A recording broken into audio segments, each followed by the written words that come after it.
Growing up is painful for the southern black girl. Being aware of her displacement is the rust on the razor that threatens the throat. It is an unnecessary insult. Marguerite and her younger brother, Bailey, have not heard from their parents in years and do not know them. They grew up without them. The siblings were sent from their father in California to live with their grandmother, Mama, who owns a small store. My name is Marguerite, or Ma for short. I'm living in Stance, Arkansas with my mama, uncle, Willie, and Bailey. Time passes and seasons change. The depression hits, which leads to difficulties. The children receive gifts from their parents for Christmas, which is the first contact from their parents in years. Daddy's coming to visit. He's going to take us to his new life in California. It turns out he's just leaving them alone with their mother that they don't even know. I was scared, but it turns out I love Mother. She's so soothing and loves us. So basically, Maya and Bailey live with their mother and their mother's boyfriend, Mr. Freeman, in Los Angeles. Mr. Freeman molests and eventually rapes Maya.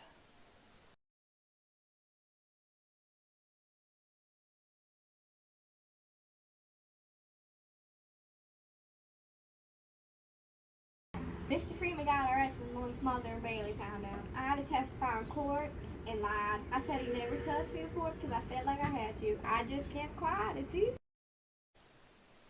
Maya is mute for a few years until a polite woman, Mrs. Flowers, stresses that spoken language is essential. She gives Maya books, which introduces her to literature.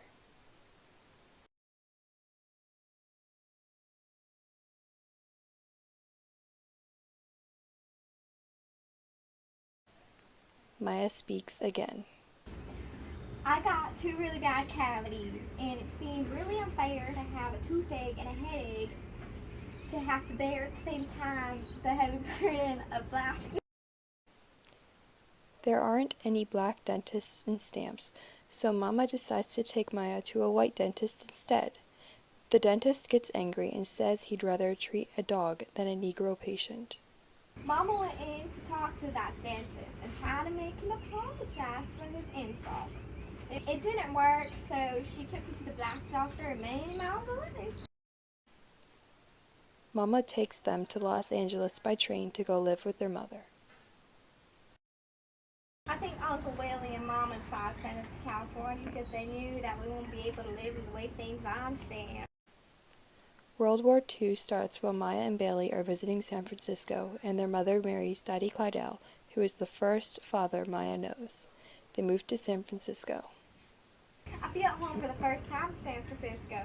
I understand the spirit of the city, yet racism is still here. Maya starts going to a new school and gets involved. Maya learned to like Daddy Clydell. He introduced her to others in the neighborhood. They say that blacks can win over the whites, which makes Maya feel gratified. Maya takes the train to spend the summer with her father and her father's girlfriend, Dolores. Dolores gets jealous when they go to Mexico on a trip. A good time there, but my father disappeared and came back too drunk to drive. I was determined not to spend the night without town, so I decided to drive even though I didn't know how. After the trip, Dolores and her father have an argument about how she wants to marry him, but dislikes Maya and doesn't want her around. He yells at her and storms out. I felt sorry for her and decided to talk to her. Well, she felt upset and insulted my mother, so I slapped her and she got me. I had to run away to protect myself. After a month of being homeless, I decided I want to go home to my mother. Maya decides that she has to get a job. She visits the streetcar company's office very frequently, most times facing the same racist refusal. Finally, she is hired as the first black streetcar conductor in San Francisco.